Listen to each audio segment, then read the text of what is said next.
Namo Sang Hyang Adi Budaya, Namo Buddhaya. Hai anak-anak semua, jumpa kembali bersama Teacher Jumadi dalam pendidikan agama Buddha dan budi pekerti. Nah, pada hari ini kita akan belajar tentang pertolongan sejati, yaitu menolong tanpa pamrih. Sebelum kita membahas materi tentang pertolongan sejati, teacher akan menyampaikan kepada kalian tentang tujuan pembelajaran yang kita lakukan pada hari ini. Yang pertama yaitu siswa mampu memahami tentang pertolongan tanpa pamrih. Yang kedua, siswa mampu untuk memberikan contoh pertolongan tanpa pamrih. Dan yang ketiga, siswa mampu mempraktikkan pertolongan tanpa pamrih di dalam kehidupan sehari-hari. Baiklah, sekarang kita akan masuk ke materi pembelajaran kita hari ini, yaitu tentang pertolongan tanpa pamrih atau pertolongan sejati. Namun sebelum itu teacher akan menyampaikan kepada kalian tentang sabda Buddha bahwa di dunia ini terdapat dua macam manusia yang sangat sulit untuk ditemukan. Apakah dua macam manusia itu? Yang pertama yaitu Ubakari dan yang kedua disebut dengan Katanyu Kata Wedi. Apakah itu Ubakari? Ubakari adalah seseorang yang memberikan pertolongan sejati. Dan Katanyu Kata Wedi adalah seseorang yang menyadari pertolongan yang telah diberikan oleh orang lain dan dirinya kemudian merasa berterima kasih atau menyampaikan terima kasih. Nah, dua macam manusia ini akan sulit untuk ditemukan, dan teacher berharap dua sifat ini ada pada diri Ananda siswa teacher semuanya, ya, bahwasanya Ananda semua adalah seorang yang Ubakari dan juga seorang yang Katanyu Kata Wedi. Oke, selanjutnya teacher akan menjelaskan tentang pertolongan. Apa sih itu pertolongan? Pertolongan adalah suatu tindakan memberikan bantuan kepada manusia atau kepada makhluk lain yang membutuhkan. Nah, beberapa pertolongan atau beberapa bentuk pertolongan ini dapat dilakukan dengan yang pertama yaitu pertolongan dengan ucapan. Contohnya, ya, kita menasihati teman kita yang melakukan satu bentuk tindakan yang tidak baik, atau ketika ada suatu kejadian kemudian kita berteriak tolong. Yang kedua yaitu pertolongan dengan tindakan. Contohnya yaitu ketika teman kita terjatuh, kita kemudian segera untuk membantunya berdiri. Yang ketiga yaitu pertolongan dengan pemikiran. Contohnya ketika teman kita sedang kesulitan untuk mengerjakan sesuatu, kemudian kita membantu dengan cara menjelaskan kepada teman kita tentang soal atau materi yang tidak dipahami oleh teman kita. Nah, itu tiga macam atau tiga bentuk pertolongan. Nah, kemudian ada dikatakan sebagai macam-macam pertolongan.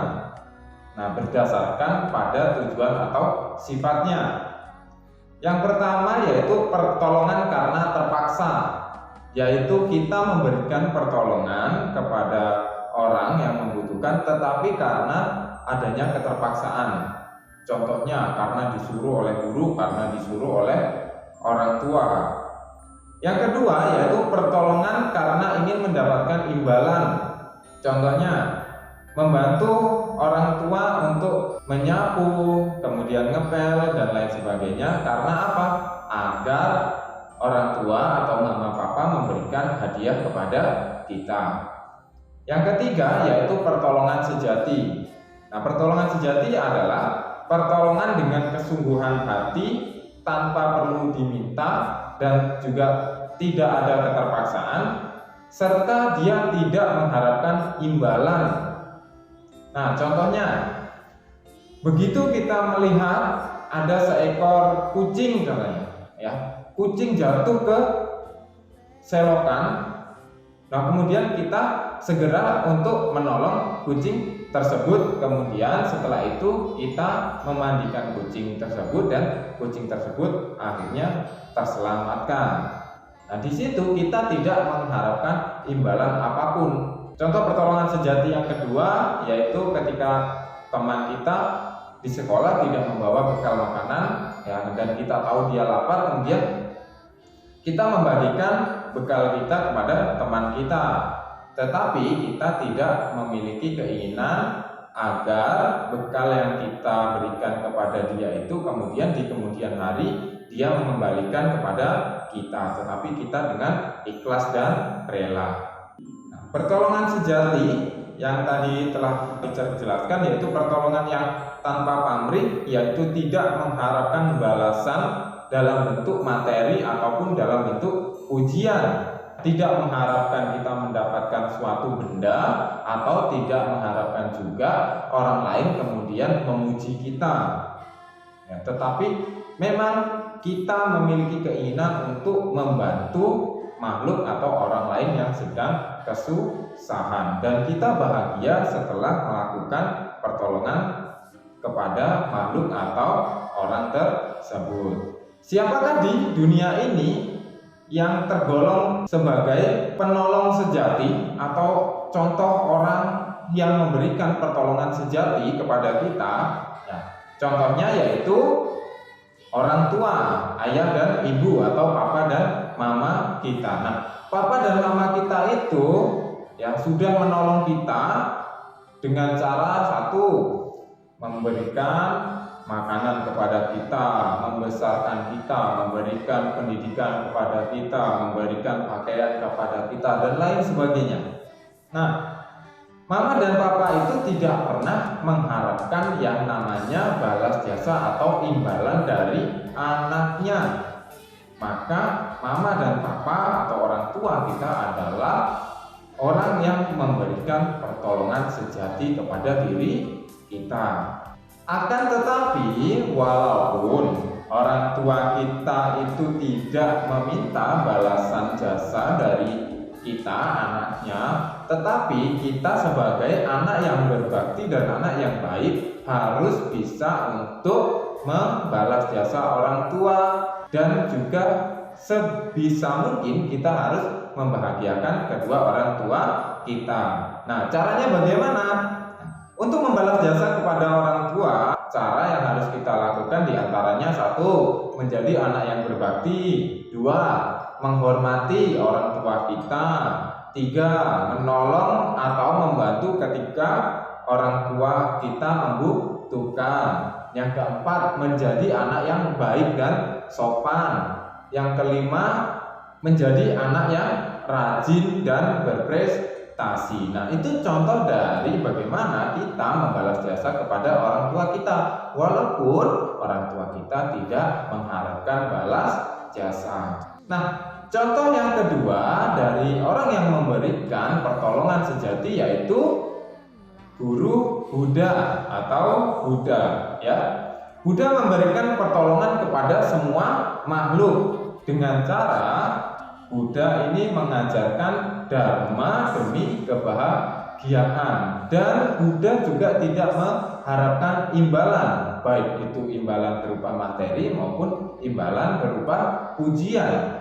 Walaupun Buddha itu tidak mengharapkan balas jasa dari kita, tetapi sudah sepatutnya kita memberikan balas jasa kepada Buddha sebagai siswa yang baik dan siswa yang berbakti. Bagaimana cara membalas jasa terhadap Buddha?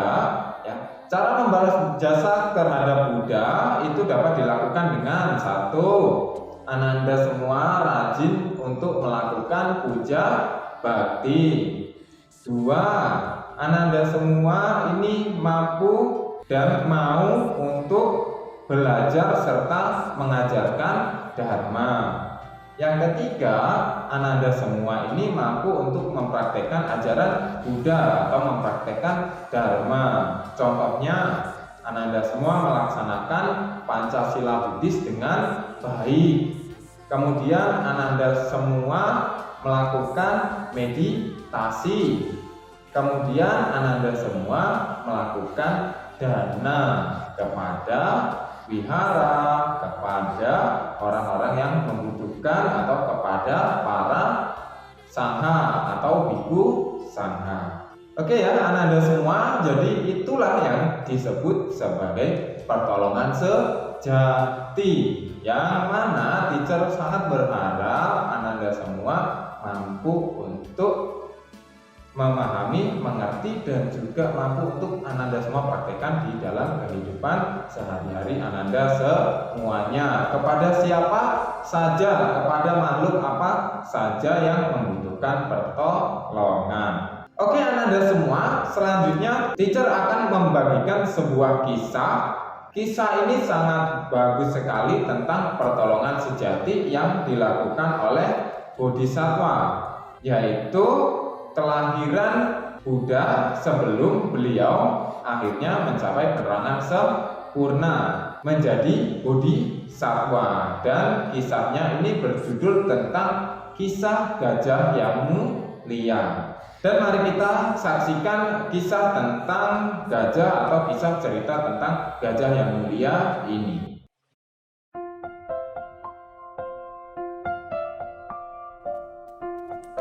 Pada suatu kelahiran, Bodhisattva terlahir ke dunia sebagai seekor gajah. Ia tinggal di hutan belantara. Di hutan ini terdapat gunung, bukit, dan sebuah danau yang jernih dan dalam. Hutan ini dikelilingi oleh 3 penjuru padang pasir yang sangat luas, dan di bagian utara terdapat gunung Himalaya yang menjulang tinggi. Untunglah jarang ada manusia hidup di sini, dan walaupun gajah itu hidup sebatang kara, ia merasa aman dan bahagia. Pada suatu hari, ketika sedang bercengkrama di tepi hutan, terdengar olehnya suara manusia. Suara itu datang dari arah padang pasir, dan karena tidak mungkin orang berada di padang pasir untuk bersenang-senang,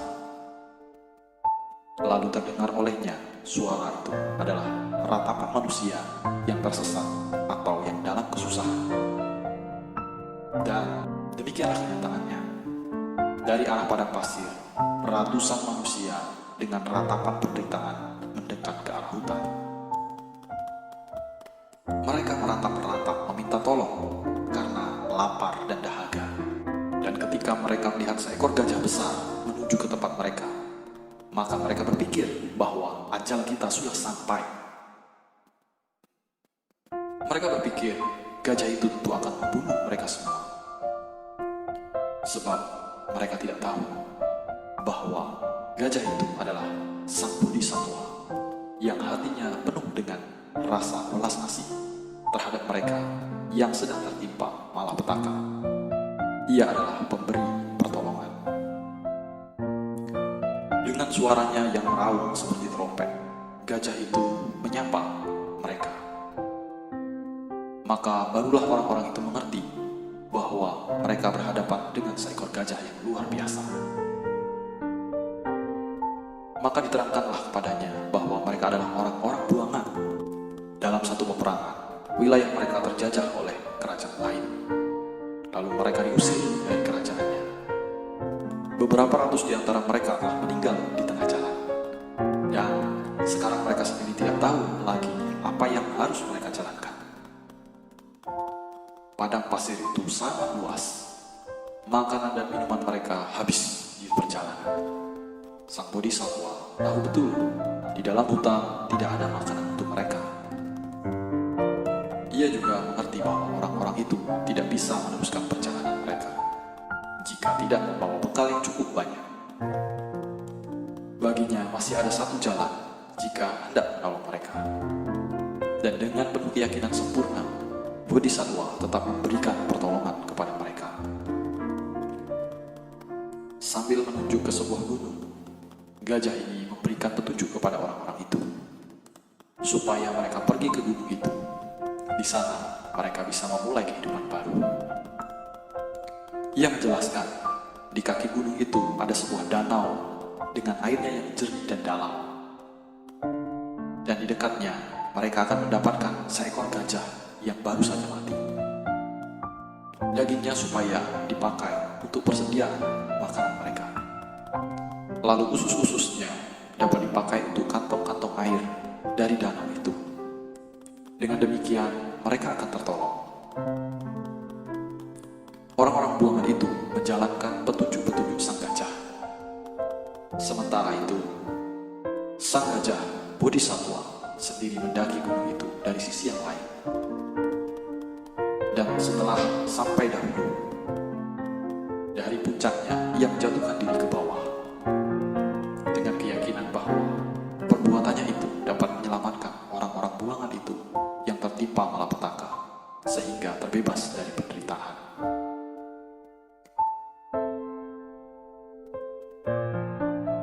Segala apa yang diberitahukan oleh gajah tadi telah ditemukan oleh orang-orang buangan itu, yaitu danau yang jernih dan tubuh gajah yang sangat menyerupai gajah yang menolong mereka.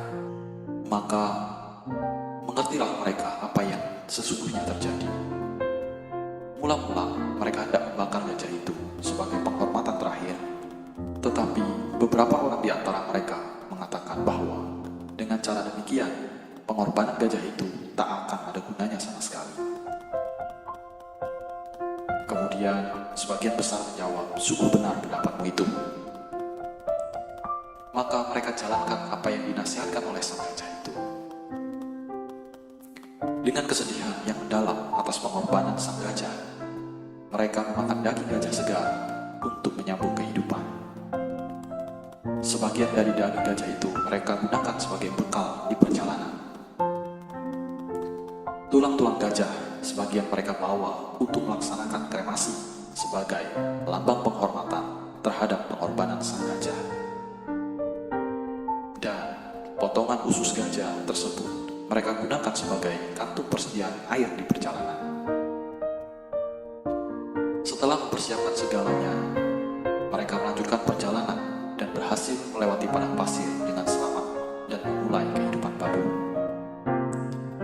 Atas pengorbanan sang gajah, mereka melakukan kremasi tulang-tulang gajah yang mereka bawa dan memberikan penghormatan sebagai lambang penghormatan sang gajah Bodhisattva.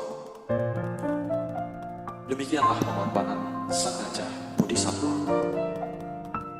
Semoga dengan kisah ini kita selalu bisa berkorban untuk mereka yang kita sayangi, seperti ayah, ibu, anak, pasangan hidup, saudara, keluarga, teman, dan semua makhluk. Karena pengorbanan yang sesungguhnya adalah memberi kebahagiaan kepada makhluk lain. Oke Ananda semua, setelah Ananda mendengarkan materi yang telah teacher sampaikan dan juga telah melihat atau mendengar kisah dari gajah yang mulia, untuk selanjutnya teacher berharap Ananda semua dapat memahami materi yang teacher sampaikan dan juga Ananda semua dapat meresapi cerita yang telah teacher sampaikan dalam video pembelajaran ini. Untuk kisah yang lainnya, Ananda semua dapat membaca kisah yang terdapat dalam buku pelajaran, yaitu pada halaman 38 tentang pertolongan sejati dari adik kepada kakaknya. Dan teacher akhiri dengan Sabe Sata Bhawantu Sukhitata, semoga semua makhluk hidup berbahagia. Sadhu, sadhu, sadhu. Namo Sang Hyang Adi Budaya, Namo Buddhaya.